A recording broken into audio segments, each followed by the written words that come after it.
Well, good evening, folks. It's the real Captain Kirk here. It's the 18th of March, 2023. We're live from One Bethlehem Plaza here in downtown Bethlehem, Pennsylvania.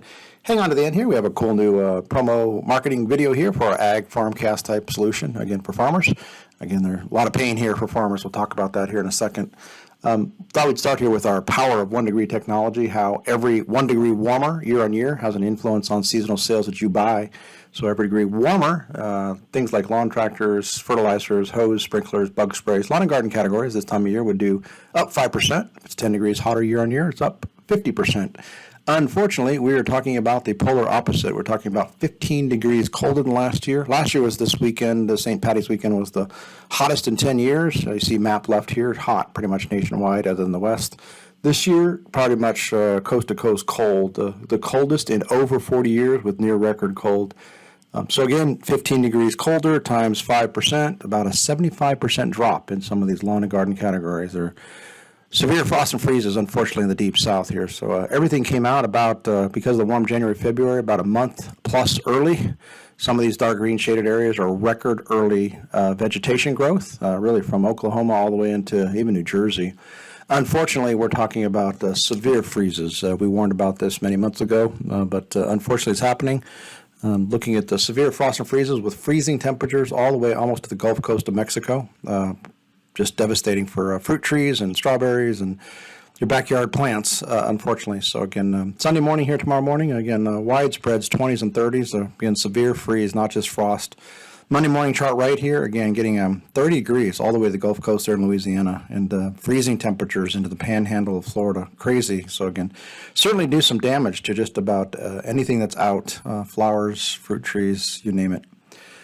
Counter may say Monday morning is going to be, Monday afternoon's spring. Obviously, we'll be talking about a pretty devastating freeze, unfortunately, in the morning. So, but it does arrive officially, the spring equinox here at 5:24 Monday morning. One thing that's still way up and still on a pretty fast pace here is tornadic activity. We have about 264 of these so far, 93% above last year, making it 58% above average, most in 6 years, top 10, 15% of history. So again, a very active start, and that's just going to get worse here as we go through the core spring season. Ticking up a bit here on season-to-date snowfall since 1 September through yesterday. It's about 16% more than last year, so every week we're adding about 2% more here. Still only now about 7% below average, 16th least in 38 years, but we are making an uptick here. So again, we may very well end the season here with the most in 4 years, even if it does come in below average as expected.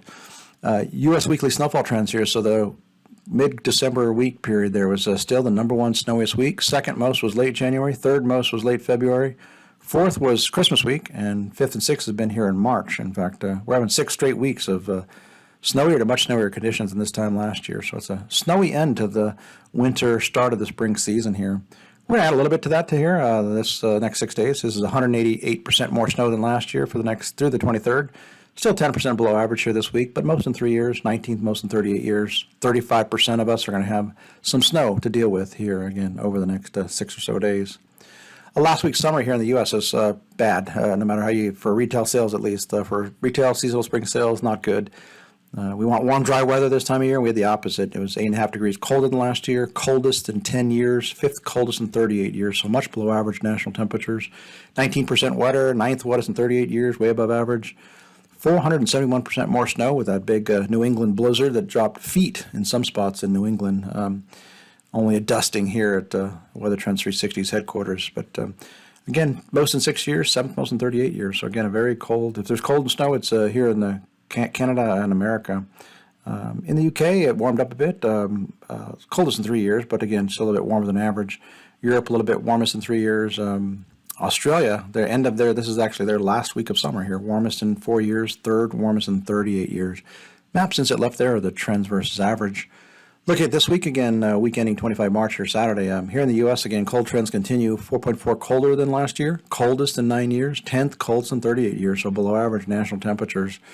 Warming up a bit, in the Northeast. A little misleading because, again, we're going to have these, we get a big warm surge and then we get several cold, really cold days. So it's a little misleading that these huge warm surges trump the overall kind of cooler pattern we're in.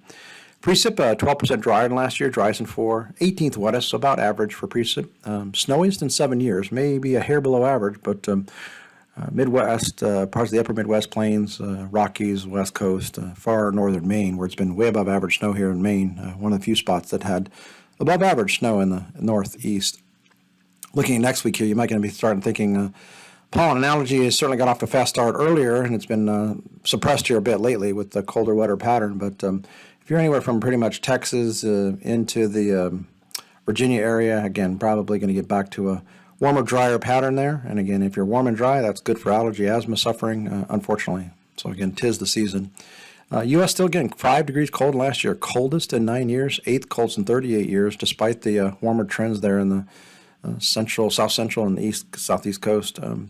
Rainfall a little bit wetter than last year, 10% up, 15% driest in 38 years. Snowfall probably going to be about the snowiest in 5 years, above average. So we still got some snow from the Sierras to the Rockies, the upper third of the country, if you will. We'll see. Again, with this pattern, we're not out of the woods, believe it or not, for one last, probably quick melting snow event here. But if you're in the New York, even here at 360 headquarters in Bethlehem, Pennsylvania, we're not out of the woods here for snow just yet.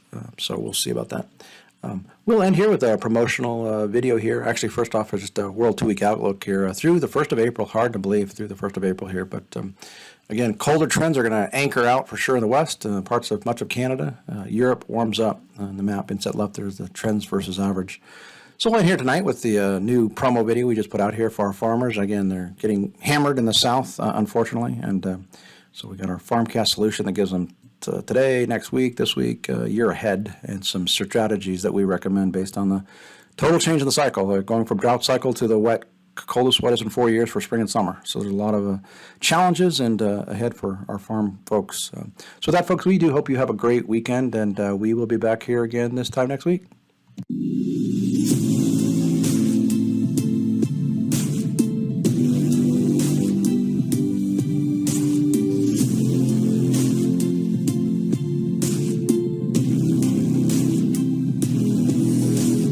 Approached by weather trends in the spring of 2014, I was a real skeptic. Hearing that a company could come in and predict long-range weather with the accuracy they were claiming seemed crazy. That spring, our first touch of realizing that there was something there was they showed planting windows really early on, and then really some rainouts for a lot of our seed production facilities. That year, our seed production facilities were able to get in before everybody else. They got a leg up, and they became a believer, and then the rest of the company went